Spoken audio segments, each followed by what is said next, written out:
Всем привет, с вами Данпер. Как уже все знают, вчера вышел первый трейлер GTA 6. Его сначала слили в интернет, и затем Rockstar Games сразу выпустили его официально, не дожидаясь анонсированного времени.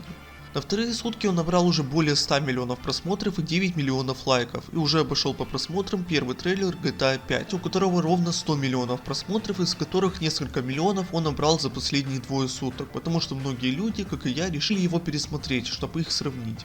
На фоне трейлера играет композиция Love is a Long Road певца Тома Претти. Трейлер длится 90 секунд, то есть 1,5 минуты, и это самый длинный трейлер игры GTA. Для сравнения, предыдущий рекорд у первого трейлера GTA 5, и это 85 секунд. Трейлер открывается кадром на восход солнца над Вайс-Сити, и вдалеке видна тюрьма, это можно понять по сторожевым башням по периметру. Затем нам показывают тоже восход солнца и забор с колючей проволокой. Можно подумать, что это забор тюрьмы, но как мне кажется, это забор аэропорта. А столбы на фоне это столбы с огоньками, помогающие пилотам понимать, где находится полоса для приземления.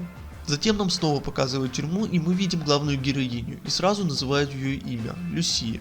В следующем кадре мы видим скорее всего тюремного психолога, который спрашивает Люсию, знает ли она, зачем тут находится. Ее зовут Стефани. Люсия отвечает, что ей, наверное, просто не повезло. После этого нам плавным переходом с вида на океан показывают вид на пляж, а затем и на Вайс-Сити. На пляже очень много различных объектов и людей, каждый пляж имеет свой цвет зонтиков.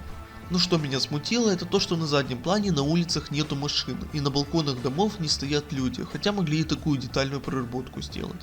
В следующем кадре эти недостатки нивелируются, и наоборот видно, что чуть ли не каждое окно отличается, а на крыше нижней части здания стоят люди, а на балконах сушится одежда или лежат какие-то вещи. После этого идет кадр с болотистой местностью, затем еще один, а после показывают пляж. Тут видно расовое разнообразие и очень большое количество людей, и даже маленькую собачку. После этого идет кадр с лодками, и сзади видно большое грузовое судно, а на фоне даунтаун Вайс-Сити. Затем идет кадр с автострадой, и он поинтереснее. Тут видно дорожный знак с указателями, на нем мы видим Келли Каунти, что скорее всего район с болотистой местностью, который нам уже показывали. Дальше идет VCI Airport, что значит Vice City International Airport. Аэропорт находится ближе к окраине города, а Келли Каунти за его границей, поэтому стрелку указывают прямо. А Сток-Ярд, что означает скотный двор, но я думаю, что это все-таки район, и Даунтаун это съезд направо. То есть машина движется из района пляжа через Даунтаун или соседний район в направлении аэропорта и выезда из города. После этого идет кадр со стрип-клубом и с двумя чернокожими. Затем мы видим район с граффити, это популярный район в реальном Майами, и его перенесли в игру. После этого нам показывают аналог острова Starfish из 3D вселенной, и на фоне видим материковую часть Вайс-Сити. Затем мы видим игровой аналог Ocean Drive, это первая улица от пляжа, где куча отелей. Мы видим отель Broadwalk, а на заднем плане отель Dixon, а между ними отель Ocean View. Правда, первое слово не видно, но все мы помним отель, где останавливался Томми Версетти. После этого мы видим какой-то ночной клуб. А затем идет кадр с дорогой, ведущей на аналог Florida Keys. Это череда очень длинных мостов и дорог, ведущих по островам. И видим разрушенный мост справа, это игровой аналог старого 7-мильного моста, хотя в игре он явно в разы короче. После этого мы видим вечеринку в пентхаусе, и в середине кадра в белом купальнике, вы не поверите, главная героиня Люсия. Это можно понять по родинкам. Тут обидно, что у нее идеально чистое тело, без каких-то либо пятен или порезов. Учитывая то, что она занимается бандитской деятельностью, по-любому должны были быть какие-то травмы, и к тому же могли получше проработать главную героиню игры. Сзади стоит парень в телефоне, и это максимально точно отражает реальность. Затем мы видим знак с надписью Vice. И дальше идет нарезка кадров из социальной сети. Соцсети будут очень распространены в этой игре.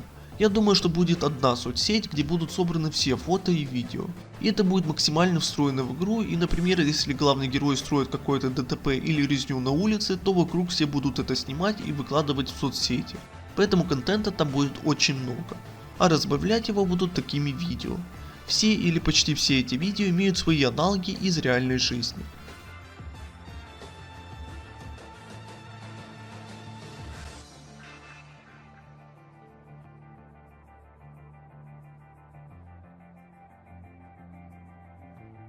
Кадр с полицией, врывающейся в здание, засветил дату, в которую это происходит, а именно 4 августа. Хотя возможно это и 8 апреля, но обычно в Америке наоборот читают. Видео на заправке загрузил пользователь с ником Planet Leonida Man. И Леонида — это штат, в котором находится Vice City, то есть это игровое название Флориды. В следующем кадре мы снова видим указатели. Слева видим Vice Beaches. Это восточный район, где находятся все те пляжи, которые уже показывали в трейлере, и порт BC Drop Keys. Как и в реальном мире, они находятся в одном направлении, хотя съезд на Кис находится намного южнее Майами, но видимо в игре они будут намного ближе, или возможно проезд на Кис, а это острова с мостами, которые тоже показывали ранее, будет через порт. На правом знаке мы снова видим аэропорт и Кейли Каунти, то есть направление съемки это юг. В кадре с женщиной с топорами можно разглядеть название какого-то города или района Вайс-Сити под названием Гамлет. После этого мы видим кадр со вторым главным героем, и это Джейсон, напарник и возможно парень Люсии. Судя по всему, они едут после ограбления. Справа въезд в какой-то торговый центр. Затем нам показывают какой-то ДТП и внизу пишут, что арестовали мужчину, который это устроил. Приятно снова увидеть Weasel News. После этого видим надписи на кадре полностью на испанском, а он очень распространен в реальном Майами. И можно разглядеть название округа, в котором возможно находится Vice-City. Он называется Visedale County. Затем нам показывают кадры с мотоциклами и квадроциклами, и потом репортаж новостей, где пишут, что они терроризируют город. Возможно, это будет по сюжету, когда Люси и Джейкоб совершат какое-то очень большое ограбление, а их друзья будут таким образом отвлекать полицию. В бегущей строке снова пишут про штат Леонида. Потом нам показывают кадр с надписью High Rollers Lifestyle, и мне это напомнило про Rolling High Ballas, часть банды Ballas в GTA San Andreas. Также на дорожном знаке можно заметить указатель на Warning Sands. Думаю, это район Vice-City где-то у океана. Затем мы видим Люси и Джейкоба в магазине, который они видимо ограбили, и то как они уезжают от полиции было видно чуть раньше. Также мы видим цену на Писвассер. Это пиво уже появлялось в GTA 4 и GTA 5. И я смог найти на него цену в GTA 5. 6 бутылок стоили всего $6, а теперь они или это другое количество стоят $15. Или такая инфляция большая, или это я ничего не понял. Дальше видим кадр с дрифтом, где на заднем фоне видно магазин Pound & Gun. Он занимает все это здание и скорее всего он заменит Ammunition. Хотя я больше надеюсь на то, что и Ammunition останется и что будут плавающие цены в этих магазинах. И где-то будут то дешевле, то дороже определенные виды оружия. И чтобы купить подешевле, придется объездить оба магазина. На секунду позже видно название города, в котором находится этот магазин. Это порт Гелхорн.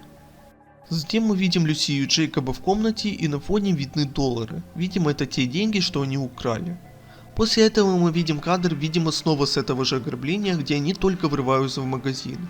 Можно отметить большое количество надписей и деталей на дверях. На этом трейлер заканчивается и появляется надпись 6, и на ней логотип GTA. Игра выйдет в 2025 году, сначала на PlayStation 5 и Xbox Series X, а затем, скорее всего, в 2027 на ПК. По итогам трейлера понятно, что события происходят в HD вселенной, то есть мы можем снова увидеть персонажей из GTA 4 и GTA 5, а время действия по аналогии с GTA 4 и GTA 5, в которых это был момент первого релиза, тут 2025 год. Главными играбельными персонажами будут Люси и Джейкоб, и можно составить карту районов, которые были упомянуты в трейлере. Для этого я возьму карту юга Флориды, так как место действия это не только Vice-City, но и окрестности. Начнем с города. Даунтаун понятно где, Стокьярд скорее всего севернее, Warning Sands, Vice Beaches, порт Vice-City, Vice-City International Airport и за пределами города Visedale County, Келли County, порт Гилхорн, Гамлет и Кис. А сам штат называется Леонида. Еще по этому трейлеру я планирую сделать видео, где опровергну или подтвержу некоторые слухи или сливы из одноименной рубрики на моем канале, в которой аж 14 видео вышло. Ну а на этом все, всем спасибо за просмотр, не забудьте поставить лайк, подписаться на канал, поддержать меня на патреоне и по реквизитам в описании. На этом всем пока.